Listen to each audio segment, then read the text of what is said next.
So hello guys, good evening. Yan, ito na yung gabi para ibahagi ko sa inyo kung paano ginawa yung quick release, yung ating bracket at yung karete. So ayan, pakikita ko na guys, ito na guys yung aking ginawa na karete holder, quick release. Ito pa yung isa. So dalawang klase yan, dalawang design. So i-explain ko na lang sa inyo kung paano ko ginawa ito. So una guys is gagamit tayo ng PVC, uunatin ng flat para gawin siyang bilog. Pwede rin naman, bahala kayo kung bumili kayo ng cup, pwede rin. So ito na yun guys, kuha lang tayo ng bilog, then bubutasan, and then ipapasok natin yung coupler na male adapter. So ipapasok ng ganito, yan, dalawa lang, okay na. So after ito, ito yung kalalabasan. So ayan, didikit na natin. So ito na. So tapos na siya, na kayo ng bala kung gusto yung pinturahan o hindi. And then ang gamit nating materialis guys sa bracket is ganito, ayan, nagbibili sa Shopee. So ito yung kanyang isang karugtong para dun sa ilalim. At pwede rin naman kung ayaw itong bracket na to, itong isang klase. Ito naman yung metal quick coupler set natin, no?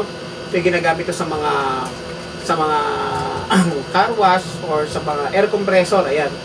So ito yun, metal coupler set, no? So ito yun guys, nabibili lang di Shopee.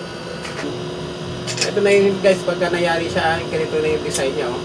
Tapos yung isa naman, isang bracket, ganito rin. Ayan, ibang design naman yan.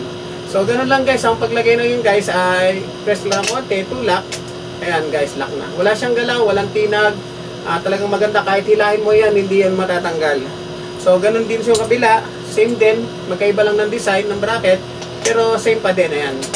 Kahit hilahin mo siya guys. Ayan. Hindi siya mahihila. So, ayan guys. Napakasimple lang. Sana matutunan ninyo para maganda rin kasi talagang iwas laglag. Pagkakit sa puno, hindi siya talaga malalaglag kahit paano ilagay. Hanggat hindi nyo siya pinipiga para ma-release. Ayan.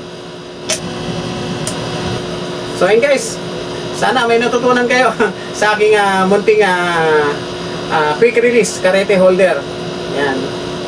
Ito na siya. Okay, salamat. Follow and share.